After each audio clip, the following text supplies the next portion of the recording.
राधे राधे। जय श्री कृष्णा। ओम नमो भगवते वासुदेवाय। आज मैं आपको पुरुषोत्तम मास में पड़ने वाली पद्मिनी एकादशी की व्रत कथा सुनाने जा रही हूँ। इससे पहले अगर आपने मेरे चैनल को सब्सक्राइब नहीं किया है तो प्लीज़ सब्सक्राइब कर लें, जिससे आगे आने वाली कथाओं को आप आसानी से सुन सकें।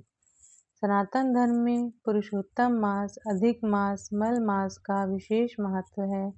इस पवित्र महीने के शुक्ल पक्ष में आने वाली एकादशी को पद्मिनी एकादशी कहा जाता है। इसे पुरुषोत्तमी और कमला एकादशी के नाम से भी जाना जाता है। स्कंद पुराण, पद्म पुराण, भविष्य पुराण और विष्णु पुराण के अनुसार इस व्रत के प्रभाव से व्यक्ति के सभी पाप नष्ट हो जाते हैं और अंत में श्री विष्णु लोक की प्राप्ति होती है। धार्मिक मान्यताओं के अनुसार इस व्रत से बढ़कर संसार में न कोई यज्ञ है और न ही कोई पुण्य अनुष्ठान। यह व्रत केवल उपवास तक सीमित नहीं है, बल्कि यह आंतरिक शुद्धता, अटूट आस्था, निस्वार्थ भक्ति का प्रतीक है। हिंदू पंचांग के अनुसार इस वर्ष अधिक मास ज्येष्ठ मास के शुक्ल पक्ष की पद्मिनी एकादशी 27 मई 2026 बुधवार को मनाएगी। हिंदू धर्म में उदया तिथि को सर्वोपरि माना जाता है, इसलिए श्रद्धालु इसी दिन व्रत रखेंगे। पंचांग के अनुसार समय इस प्रकार से है।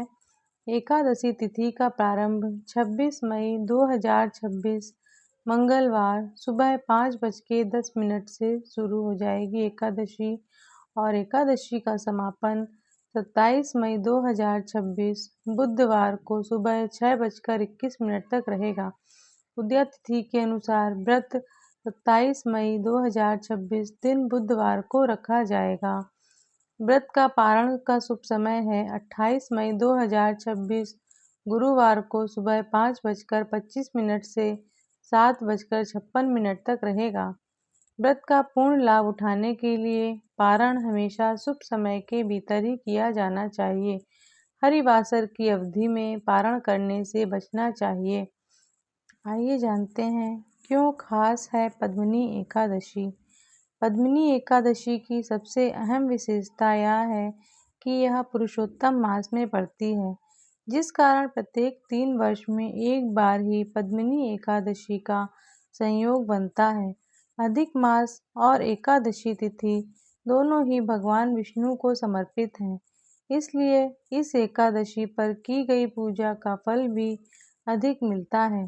पद्मिनी एकादशी व्रत कथा के अनुसार प्राचीन समय में कार्तवीर्य अर्जुन के माता पिता ने भी संतान प्राप्ति के लिए पद्मिनी एकादशी का व्रत किया, जिसके प्रभाव से उन्हें पुत्र रत्न की प्राप्ति हुई।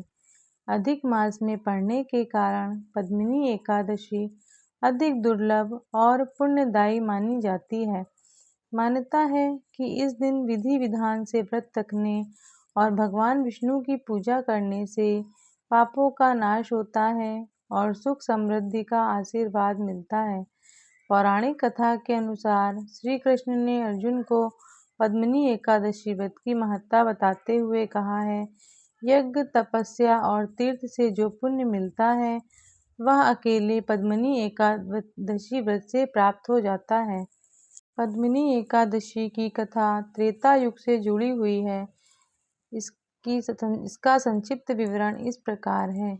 पौराणिक कथाओं के अनुसार त्रेता युग में महिष्मती नगरी के प्रतापी राजा कीर्तिवीर्य अपनी 1000 पत्नियों के साथ सुखपूर्वक रहते थे। सब कुछ होने के बाद भी राजा संतान सुख से वंचित थे। अनेक उपायों, यज्ञों और पूजा पाठ के बाद भी जब संतान की प्राप्ति नहीं हुई तो राजा ने राजपाट छोड़कर तपस्या करने का निर्णय लिया। राजा की इस यात्रा में उनकी प्रिय पत्नी रानी पद्मिनी भी उनके साथ गईं। दोनों ने गंधमादन पर्वत पर जाकर कई वर्षों तक अत्यंत कठोर तपस्या की।